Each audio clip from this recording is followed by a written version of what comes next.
জুমার দিনে দুটো সময় থাকে। এই সময় আপনি যে দোয়াই করবেন আল্লাহ কবুল করবেন ইনশাআল্লাহ, যদি আপনার আকীদার মধ্যে শিরক না থাকে, আমলে বেদাত না থাকে এবং রিজিকটা হালাল হয়।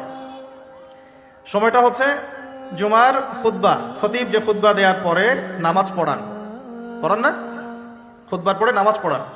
খুতবা শুরু হওয়া থেকে নামাজ শেষ হওয়ার এই যে মধ্যবর্তী সময়, এই সময় দোয়া কবুল হয়। আজকে আমরা কয়জন দোয়া করেছি?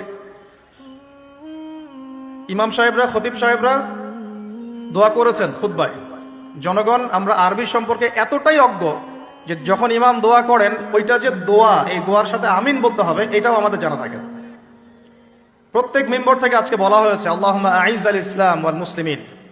তখন মানুষ বসে বসে আঙ্গুল ফুটায়, মোবাইল টিপে, জানেই না যে দোয়া হচ্ছে আল্লাহুম্মা আইজ আল ইসলাম ওয়াল মুসলিমিন।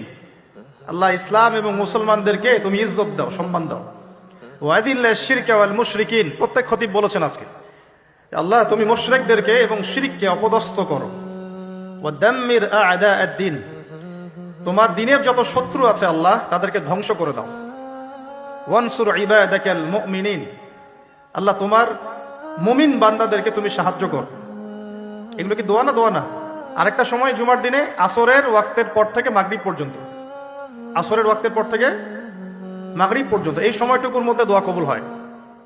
আজকে কয়জন দোয়া করেছি? দোয়া হবে নিজের জন্যে, নিজের পরিবারের জন্যে, নিজের আত্মীয় স্বজনদের জন্যে, নিজের রিজিকের জন্যে, ব্যবসার জন্যে এবং উম্মতে মুহাম্মাদির জন্য। আজকের আলোচনার বিষয় দোয়া নয়, কিন্তু দোয়া একটা খুব গুরুত্বপূর্ণ বিষয়। কোন কোন ক্ষেত্রে মুসলিমদের কাছে এই দোয়ার অস্ত্র ছাড়া এখন আর কোনো অস্ত্র বাকি নাই। তো এই অস্ত্রটাকে আপনারা প্রয়োগ করতে পারবেন না? পারবেন না? আল্লাহ পাক তৌফিক দান করুন, আমিন।